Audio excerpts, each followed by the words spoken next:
So we have the occasion of a group retreat.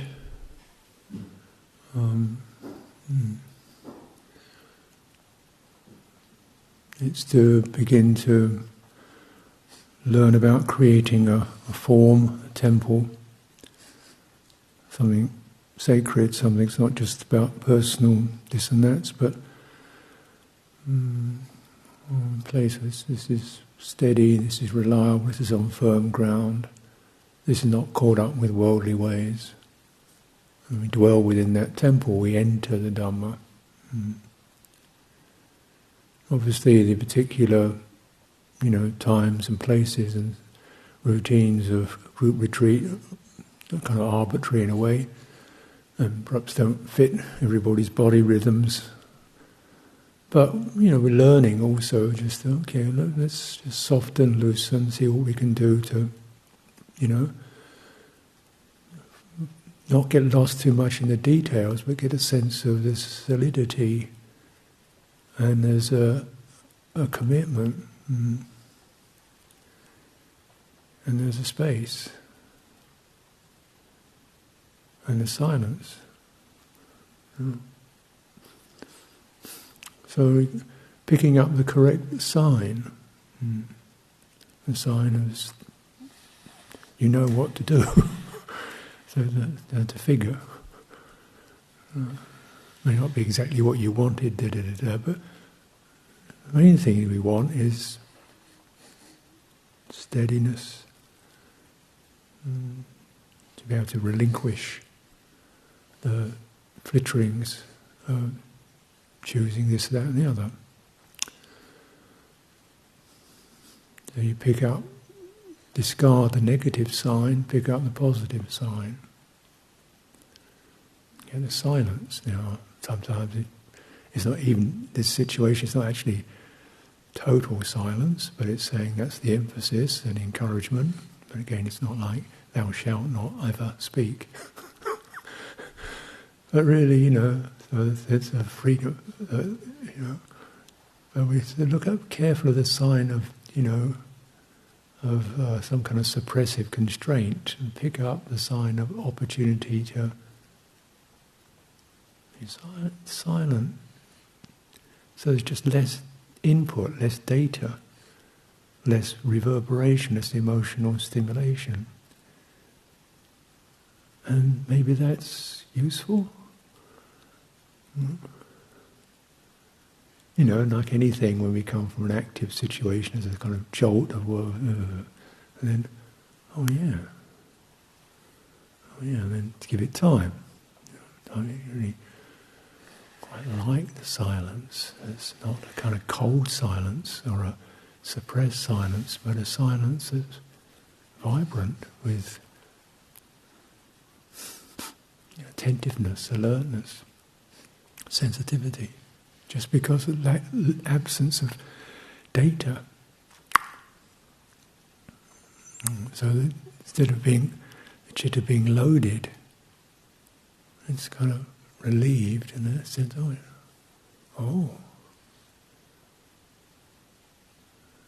lot more. So we put aside the negative sign, suggestion, implication, pick up the positive. Safe.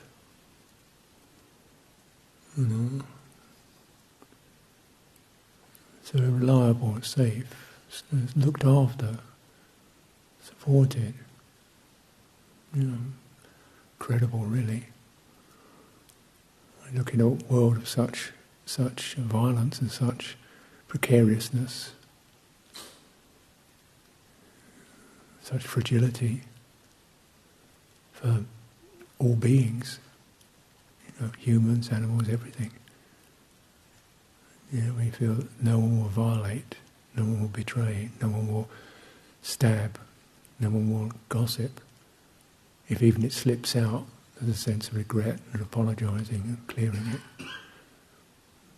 That's a pretty powerful sign.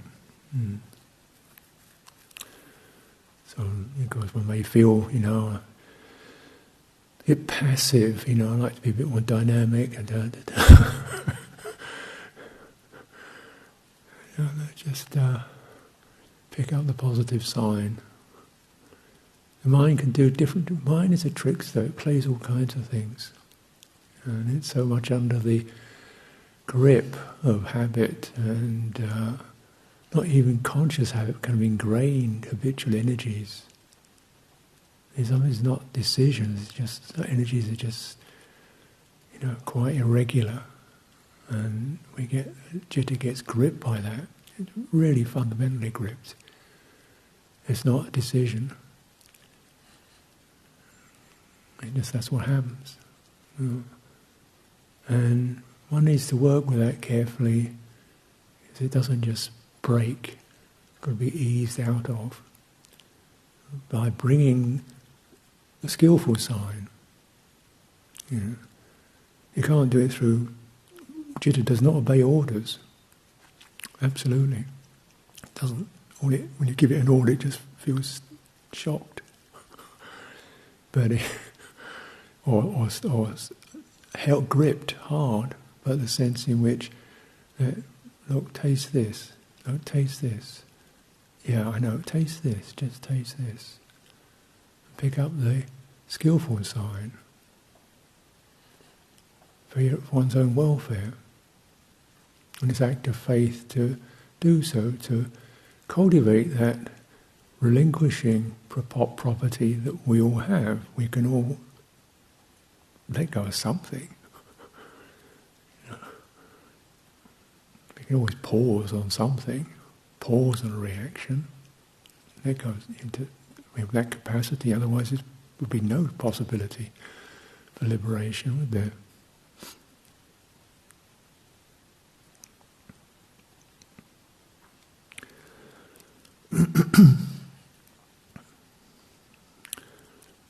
That's where the temple of your practice, begin to learning that, and of course, we begin to get those themes, and then, when the group retreat subsides, or whatever that form subsides in, maybe we've learnt something about how we build, and how to keep that practice going.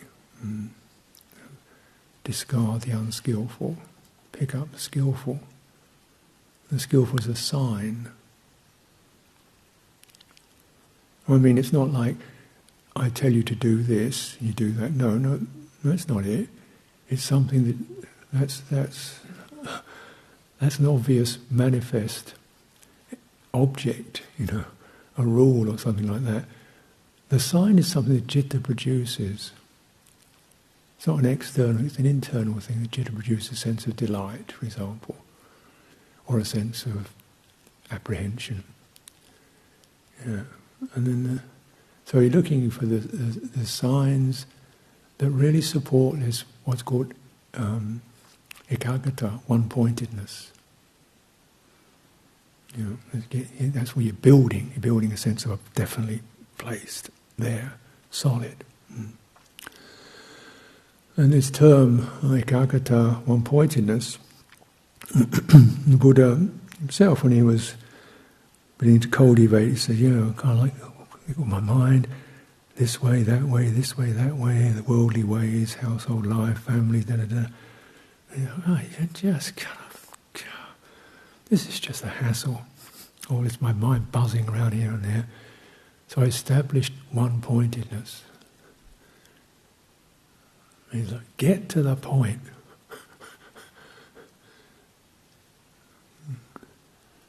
What are you going to do? Now, get to the point. This faffing around and debating and arguing and iffing and butting and to feel the energy of all that, how that just drains everything of strength. It's weak, it's sapped. It's having then said, right, resolute. Then he establishes mindfulness. Interesting, that sequence, because that quality ekaggata, one point is a kind of theme that runs through our lives, should run through our lives as a general sense of a purposeful intention. But a term like that can be considered to be something that occurs, only when you meditate. You focus your mind on one particular point, like point in your body. In other words, it's an attention aspect. It's a function of attention to focus on a single point. It doesn't seem so. It seems more like a function of intention, to have a certain aim in mind, certain sense of purpose.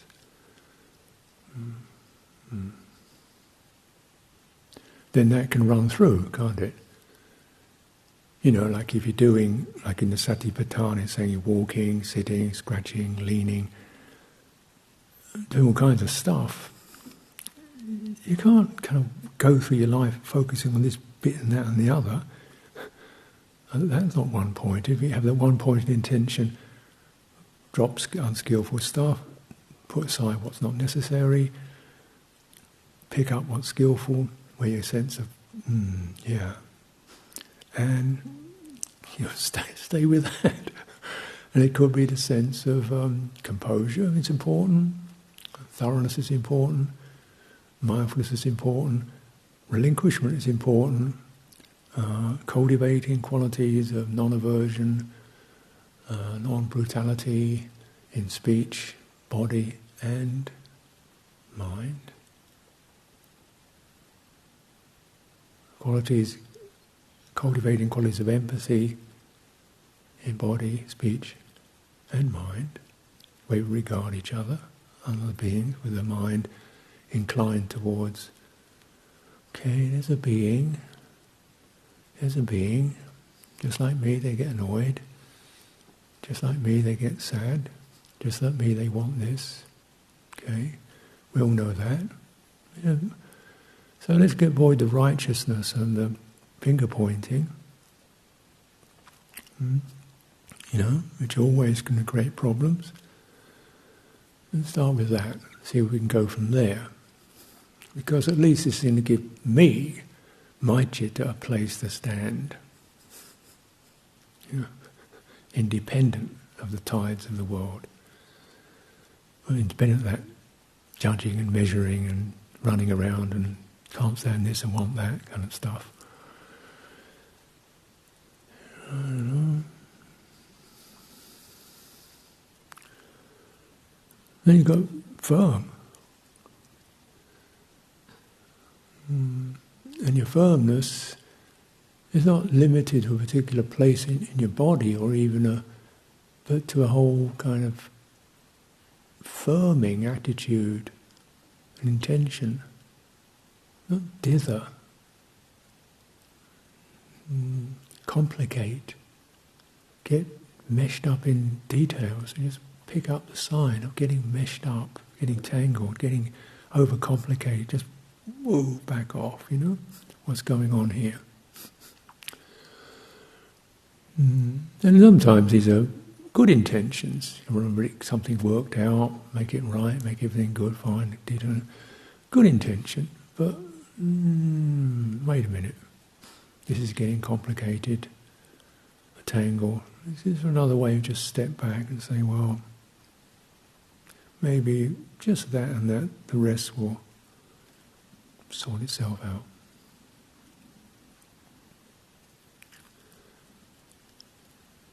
It will come. We get to the key points.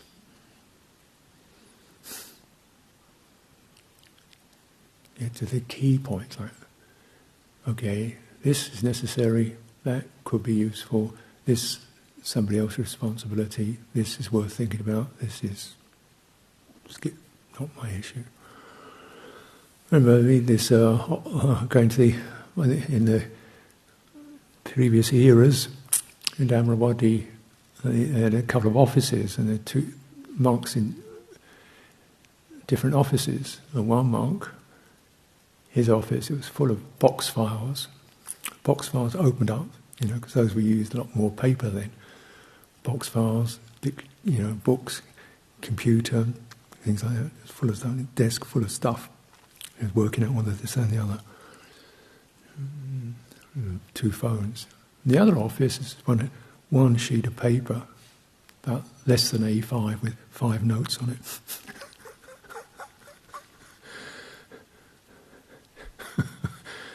The person wasn't inefficient. They just that's the point. We've got the ability to trim right down to the key target points and just place those, and that's what we need to do today. See if that's going to unfold. That's a skill.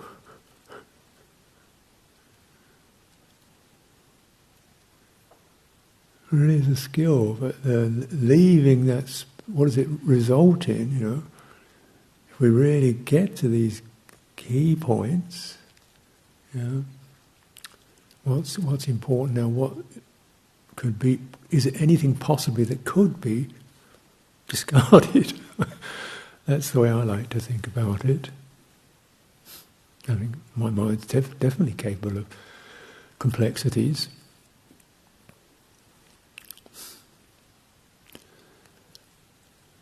But then one loses this rather marvellous, rare and sacred quality of a spacious mind. And that spacious mind's got room to be flexible, to move, to shift, to listen, to turn. It's not hemmed in by its memories and constraints. It's got plenty of room to move, what it needs to turn to. It's got room to stand, it's got a comfortable place to stand in. So things aren't nudging it and fretting it and elbowing it and pushing it. You away.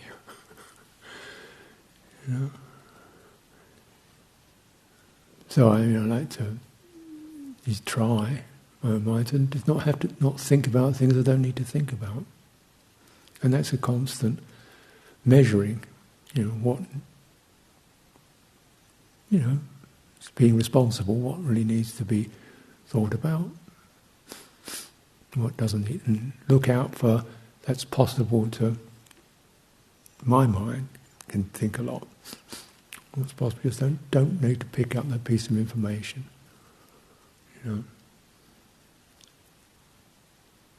Particularly, my age. Look, you're in the departure lounge, waiting for your bus out of here. You don't need any more stuff. You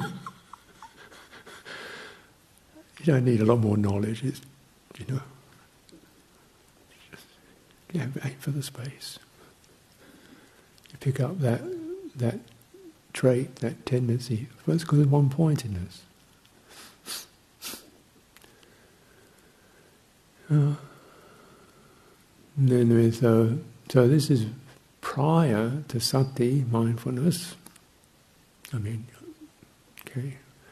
if we we can debate that, but certainly it means mindfulness just the four foundations, establish those, what you can get in those, your choice, what you want to deal with. Get those established, and then what you want to put inside that temple to work on, your choice. You do some figuring. There's sampajano, contemplating the arising and passing of things moving along, jnana, just pure knowingness, and then panya, discernment, Dhamma-vicaya, investigating, exploring. That's useful. Necessary, unnecessary. Where does that go? Does that go? Just beginning to house clean. And that's something that's a daily chore, just like we sweep our kutis, our halls, our paths daily, just like you wash your body daily, clean your teeth at least once or twice a day. You've got to keep this process going because stuff tends to come in.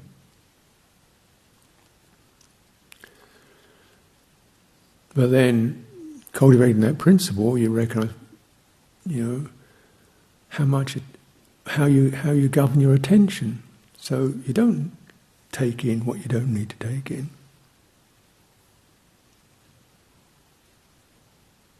Again, this is an exploration, isn't it?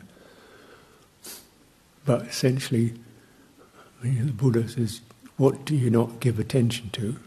You don't give attention to qualities, signs that generate unskillful dhammas. What's that? Work it out. He's not creating a kind of taboo list. You look at your own hot spots. You get riled up about something, snarled up about something, just engrossed, intoxicated by something, fascinated, is that? So that's, learning, isn't it? So cultivating that attention, retreat time, just as a practice, just recognizing, for example, just visual contact. When you begin to cultivate mindfulness of the body, just begin to move, really soft focus on the eyes, so not darting around, picking up all kinds of bits and pieces. Just feel your body moving, you know where you are, just turn things down.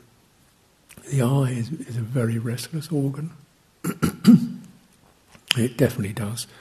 This data picks up.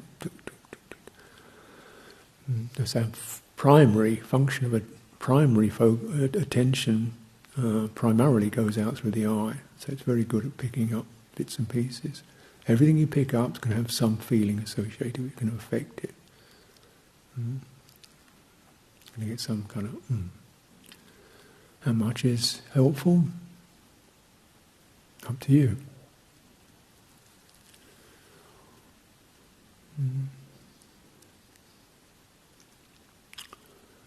But being a bit choosy about it, so at least we can, contemplate quality with our eyes, space, the sky, beauty of nature, calm, stillness of people sitting, signs that help to trigger signs of spaciousness and comfort and friendliness, safety.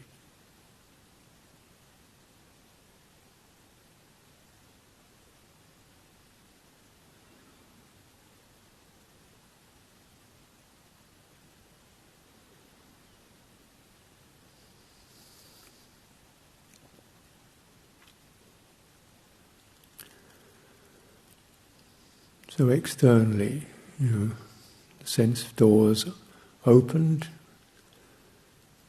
and with that mediating influence, sense doors have to be open at some time. Mind door is always open. So in the example, it's even a very simple thing like sitting, getting totally engrossed with crazy thoughts, just open your eyes. Stillness, steadiness, stone, wood, bodies. Pick up the sign.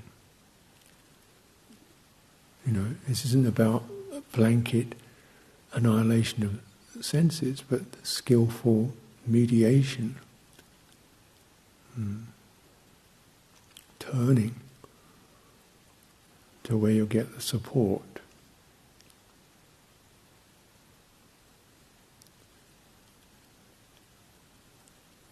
The ear, listening to silence. When things get emotionally very rocky, another helpful base to turn to, sense door. And of course, the body.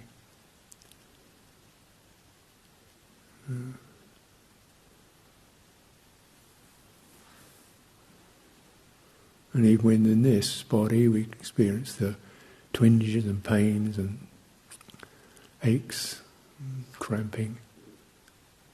And select the sign, the upright,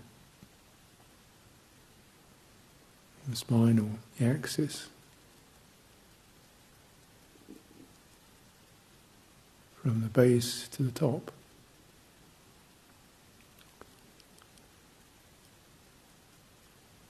Through the neck, skull, top of the scalp, all the way down, tailbone, ground, or if you're standing, feet, They're generally not. They're not uncomfortable. You can, if you angle, just subtly use your muscles to angle the body, then that upright axis is it's very steady, connecting to the ground, connecting to the sky. And by dwelling upon that, the twinges and the aches become peripheral. Maybe there, but they're kind of no longer invading the citta.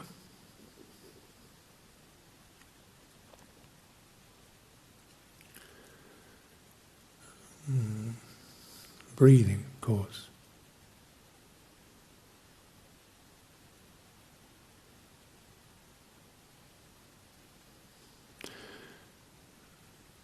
But just to recognize there's a whole sort of potentials of where one can focus that go beyond any particular specified technique, such as mindfulness of breathing, which is my fundamental baseline I go back to is that, but that's not the only thing.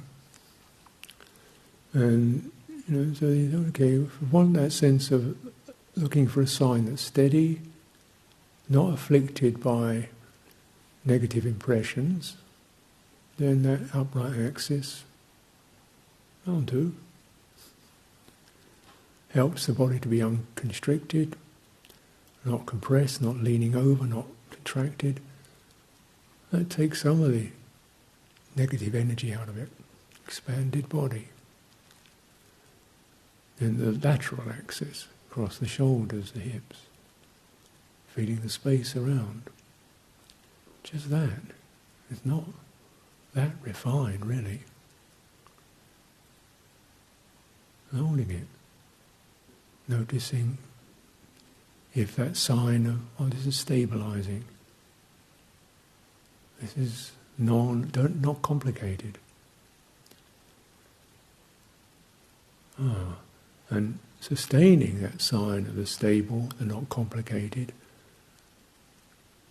the complication energies, the fabrications are not being fed, they begin to wane and dwindle because they're not being stimulated.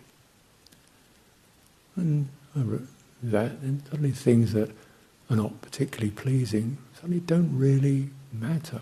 They don't create the same sense of reactions and escalation and oppression and overwhelm that they might do if I gave attention to them.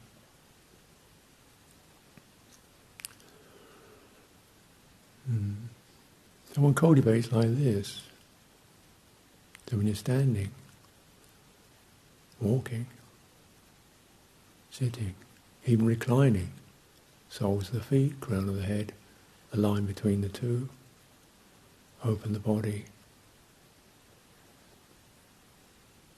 It's quiet. It's not involved with, because the axis isn't involved with sense contact. It's not affected by the weather.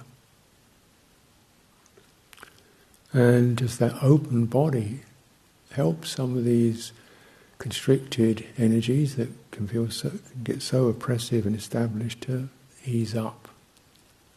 It's like you could say it's a kind of like almost a subtle massage of the inner body, of the energy body, the subtle body, which can get very tight or stagnant or imbalanced.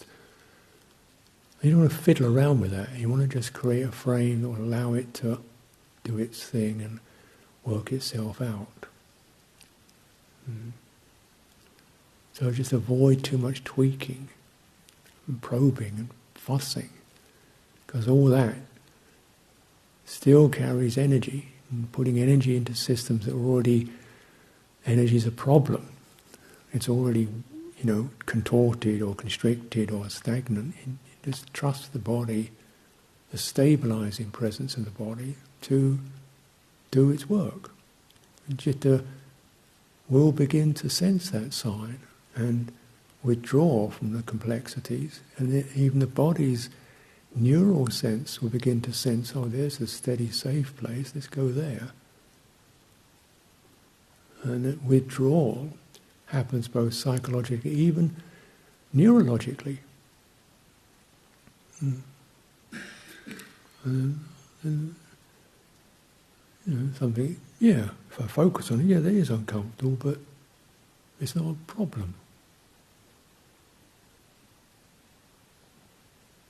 You're learning this, and just learning that sign and that skill, maybe the citta begins to pick up something. Because when the citta itself begins to feel that firmness and steadiness, and how did that come around? Withdrawing, attending, looking for the correct sign. This is the learning program. Citta, wake up. Because then this is no longer just purely a bodily matter, it's a whole emotional, psychological matter. And so in a way the citta and the body, in terms of intelligence, work upon very similar lines, maybe even same network. There was recognise, sense of calming is often associated with the body relaxes. Brightening the body straightens up. Those are, we say, emotional, but these are citta qualities. The uncontracted, the undistracted, the unscattered, the non-fragmented, the non-frenzied. That.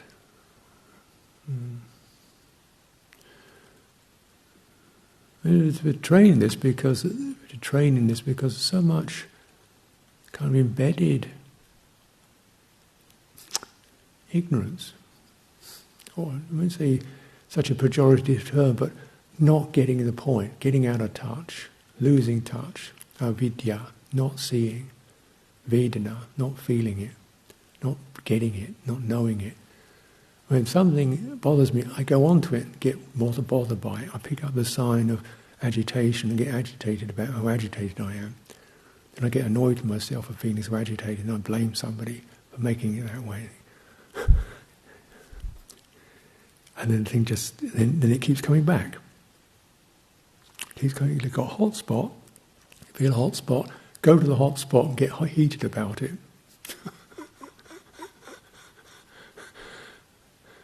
And this is, you think, actually put it like that, this is pretty stupid, isn't it? But when we get heated about it, we say, but I'm right, and he shouldn't have, and it's wrong. It comes with these very convincing sounds in one's head. The psychologies of right and wrong and justice and this and shouldn't and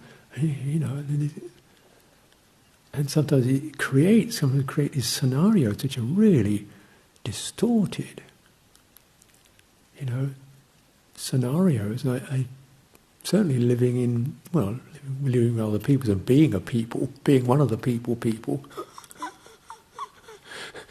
Just noticing these kind of pantomime psychology worlds one can create over, everybody hates me, or I'm a failure, or these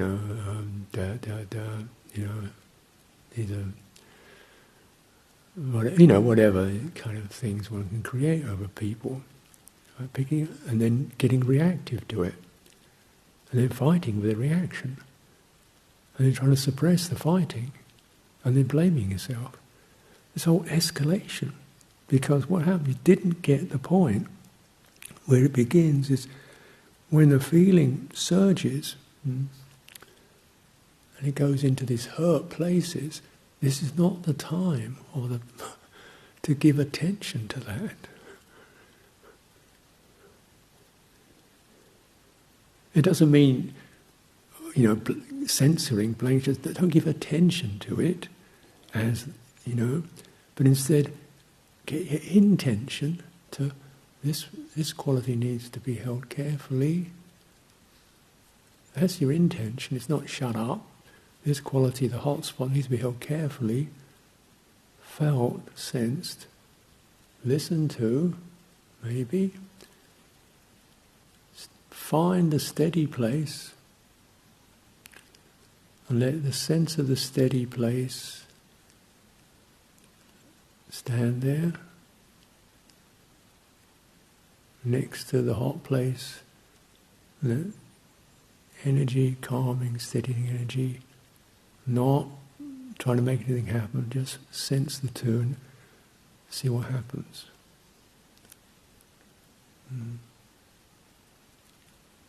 When that hot spot begins to drain,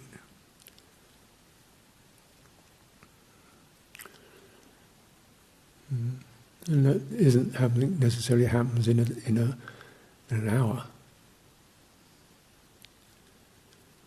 But I see and I'm sometimes saddened and shocked by how long people can hold grievances, grudges, wounds,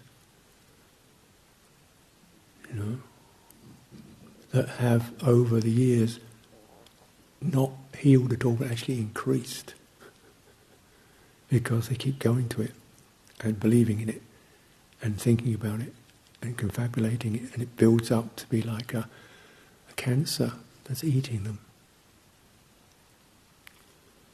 Becomes a demon that's eating them up.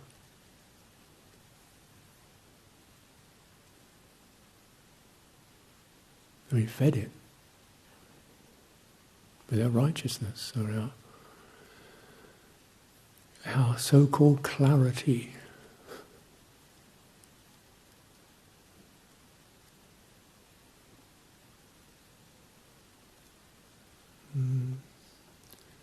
But bear in mind, when things seem utterly clear, when you see things around you that seem utterly clear, when you have objects in your mind that seem utterly clear, be careful, because nothing is clear. Everything is, Dhammas are changeable, Dhammas shift and move. We live in a world of potentials that can form. Nothing is absolutely solid or clear. No opinion, no view is absolutely right or wrong. So when things seem certain, it means it's not certain. It means what's certain is you're getting stuck. That's my motto. Check it out. If your intention is towards liberation, if you want to fight, sure. But if your intention is towards liberation, all Dhammas arise, pass, shifting, changing. When they start to become phenomena, become solid. When attention is mesmerized by them.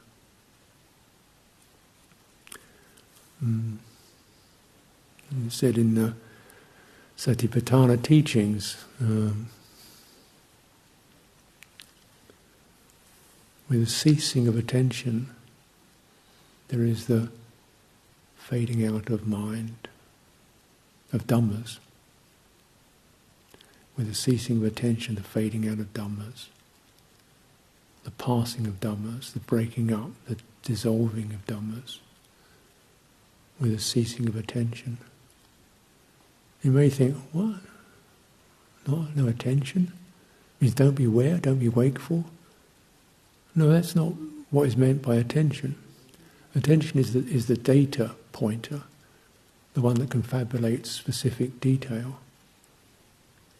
And how attractive that is, how necessary it is for our normal functioning life. But we are data overloaded. There's so much potential data. You need never be without some conceptual input. And quite a bit is necessary, isn't it? But if it's not necessary, check it out. Don't be hungry for more than you need. Go be lean on it.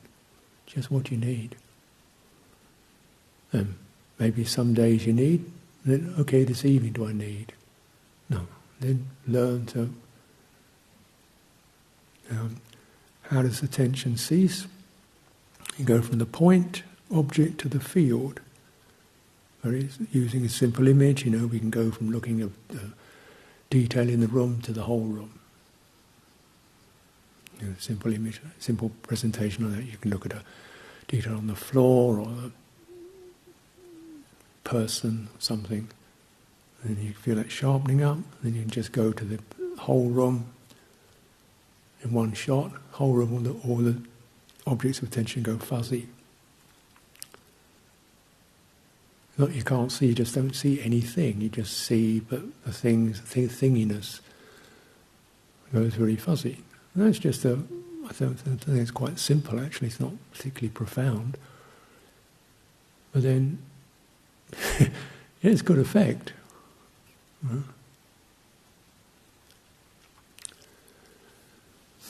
I mean, many years ago I used to wear glasses. And I think one time I broke them, so I had to be without them until they got a new pair. And after I really liked the fuzziness better, because it got me in a better state of mind. Because I couldn't get so nitpicky around things, I couldn't see them. So I know I haven't worn them since. So things are always a bit fuzzy for me. Actually, I don't need to see that much, really. I don't walk into trees or stumble over people, that's good enough. I generally hold things close to my nose when I want to see them. And then the ability just to not see things that well.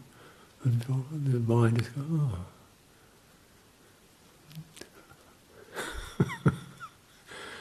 But then learning that in terms of the mind is much more, takes much more subtlety, more care, doesn't it? So you need to have that, first of all, that ability to find the stability, a stable place, a sign that stabilises in a comfortable way. Doesn't require a massive constriction of willpower or attention, just resting back into that. And from there, the details suddenly are no longer the emotional effectiveness is not getting fed because you're attending to a sign that's pretty calm and nothing special. So the emotional velocity, emotional temperature cools, and that cooling, the citta, is released to some degree from the emotional pressure of intensity and feeling oppressed and feeling pushed and feeling excited. It's released from that. Just that little bit of release. And then feel the quality of that degree of release and then go into that release experience. That there's a dimension there. There's actually almost like a subtle substance, you could call it. Give attention to that. Linger in that. As you linger in it, it begins to grow.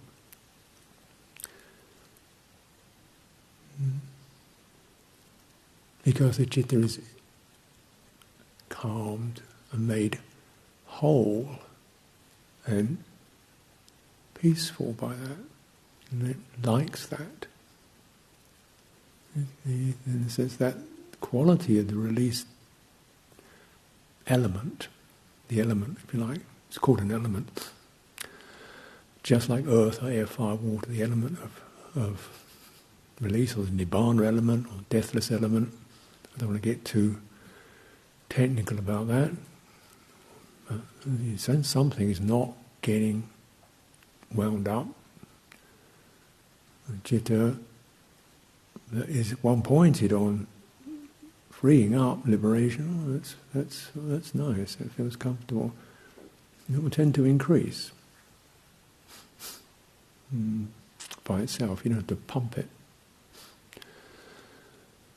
So there's liberation that occurs through a certain act of the will, which is to just hold back, stop, whoa, wait a minute, and hold on that one, and turn that way. Then there's liberation which occurs without will, which is when that sign is established, and attending to it, and then there's other stuff, but that development happens just in terms of nature. If there is that interest in liberation. So it says, with Nibbana as object, one cultivates samadhi with Nibbana as object, with release as object. It means object both as an aim, an inclination, and then actually beginning to discern there is an experienceable quality that is released. It's not every, but there's a little. I got a sliver of it. Just go into that, and it rest in it, and it begins to open by itself. And that's the kind of principle of cultivation. Is because it's enjoyable, and the heart is pleased by it. There's no more. We don't need more willpower to do it. It begins to kind of bear fruit. Cultivation. You plant the plant, you protect it from the rabbits, keep tending it, and it does the fruiting. You can't drag tomatoes out of greenness, but the green will unfold to create those. And that's beautiful, because in that the kind of sense of the organising, tweaking, fidgeting, fretful, oppressed, unneat self, one has sympathy for that, but let's get off that track. I'm just constantly fiddling around with it's not going to do the job. But it's not about suppressing, it's going to the fundamental energetic problem. Feeling attracts. We don't like it intellectually, it has this power to pull our energy, because it is an energy. But then you want to create a counterpose to the qualities of stable energy that helps to act as a keel, a counterbalance. So the pulling, directive, agitating energy is contained, and that's held. There's a kind of transmission begins to occur from the steady, which has actually got more power to it. Because it's not going anywhere. It's got that rock, that steadiness, and then that begins a transmission of that to these places in our citta which are inflamed or sore. So there's a compassion in that.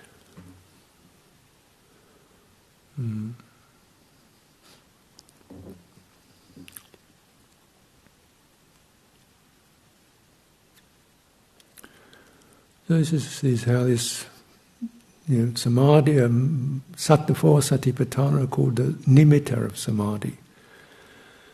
Nimitta means, of course, it's one of those words that become kind of a bit